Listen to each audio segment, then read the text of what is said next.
Hello everyone, welcome to সমাজ vlog. সবাই কেমন আছেন? আছি মোটামুটি একরকম আমি। তো এই যে রেডি হচ্ছি, আজকে আমি যাব আমার নানার বাড়িতে। তো সকাল সকাল উঠে ফাইম যাবে না, আর বাবা তো বাসায় থাকবে, তাদের জন্য খাবার দাবার সব গোছায়ে সব কিছু করে এখন রেডি হয়ে যাচ্ছি। আবার সন্ধ্যাবেলায় ফিরে আসব। তো কেন নানার বাড়িতে যাচ্ছি দেখতে থাকুন, জানতে পারবেন। রাস্তাঘাট খুবই ফাঁকা। যেই দিন মানে চরম আন্দোলন হলো, ছাত্রদের উপর গুলি চালানো হলো, ঠিক তার আগের দিন আর তার পরের দিন থেকে সমস্ত যানবাহন চালানো বন্ধ ছিল। আর আজকেও খুব একটা ছিল না যানবাহন, আর বাসে প্রচণ্ড ভিড় ছিল। অনেক কষ্ট করে যাচ্ছিলাম। আগে এভাবে গেলে খুব ভালো লাগতো, মনে হতো যে নানি গেলে খুব খুশি হয়, এত খুশি হয়। নানির ওই খুশি মাখা মুখটা দেখতেই ভালো লাগে। মনে হয় যে এত কষ্ট করে আসছি, সার্থক হয়েছে কষ্টটা। আর রাস্তাঘাটের অবস্থা দেখুন, ভীষণই খারাপ। রাস্তার কাজ হচ্ছিল, যে জন্য যাচ্ছি। আজকে হচ্ছে আমার নানির চল্লিশা। তো আপনারা হয়তো অনেকে জানেন, অনেকে জানেন না। গ্রামের দিকে কেউ মারা গেলে তার 40 দিন আগে কিংবা 40 দিন পরে একটা মিলাদ মাহফিল হয়, এটাই চল্লিশা। আর এই যে আমার বাবার বাড়িতে নেমে ব্যাগ ট্যাগ রাখে এখন যাচ্ছি নানার বাড়িতে। আর এখানে কোনো রিক্সা পাওয়া যায় না, ভ্যান গাড়িতে চলে যাচ্ছি। আর এই ব্রিজটার ঠিক নিচে হাতের বাম পাশে জাতীয় উদ্যান আলতা দিকের রাস্তা গেছে। আর এই যে অবশেষে এসে পৌঁছালাম নানার বাড়ি, গ্রামের বাড়ি। তো মনটা খুবই খারাপ ছিল, সেভাবে ভিডিও ফুটেজ নিতে পারিনি।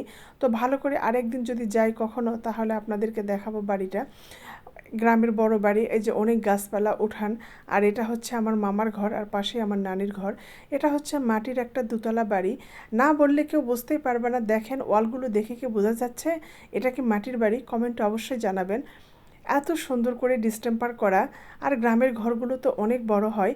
তো ভাবলাম যে আবার কবে আসা হয় না হয়, তো একটু ভিডিও করে নিয়ে যাই, যখন মন খারাপ হবে দেখব।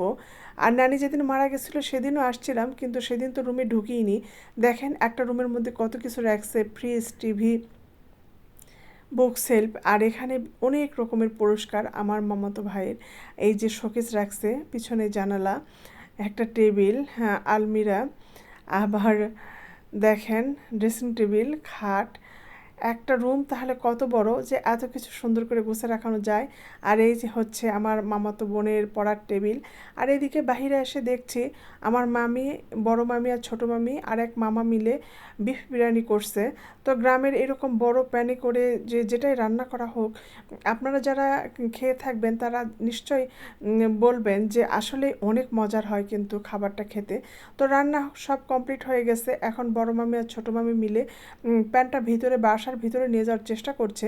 তো ভীষণই ভারী, আমিও বলছিলাম যে এত ভারী পারবেন না, তারপরে খুব সাহস করে নিয়ে গেল। তো সেখান থেকে এই যে নিয়ে আসছে খাবার দাবার, গোছগাছ করানো হচ্ছে। যে লোকজন নামাজ পড়ে, সেদিন ছিল শুক্রবার, মা সবাই এসে খেতে বসবে।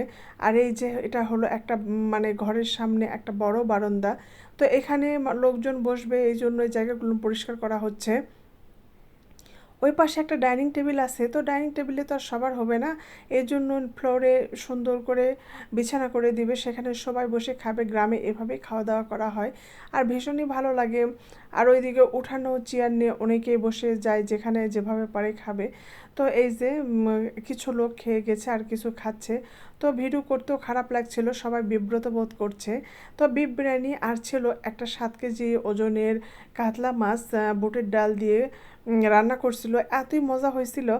এত সাধারণ খাবার, কিন্তু কেন জানি না খাবারগুলো এত অসাধারণ হয়েছিল, খুবই ভালো লাগছিল। তো এই যে আর ওই পাশে ডাইনিংয়ে আপনাদের ভাইয়া আর আমার কয়েকটা নানা মামা বসছে খাওয়ার জন্য। আর এরপরে দই মিষ্টিও আছে।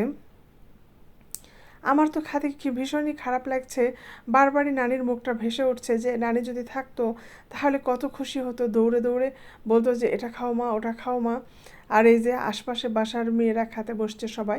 তো সবার ওইভাবে ভিডিও ক্লিপ নিতে পারিনি, কারণ সবাই জানি না কি মনে করে। দুটো না খেলে কেমন হয়, দুটো মুখে দিয়ে তাড়াহুড়া করে চলে আসলাম বাবার বাড়িতে। তো আমার ছোটো ভাই বলছে যে আপু দেখেন আমি 2টা পাখি কিনছি। তো ভাবলাম যে পাখি দুইটার একটু ভিডিও করে নেই, খুবই সুন্দর। কাছে গেলে খুব চালাক, তারা রুমের মধ্যে ঢুকে যায়। এই তো প্রায় বিকেল হয়ে গেছে, এখন আপনাদের ভাইয়ার আমি রওনা দিব নওগাঁর উদ্দেশ্যে। তো ভিডিওটি কেমন লাগলো অবশ্যই জানাবেন, আর আমার নানির জন্য দোয়া করবেন। আল্লাহ।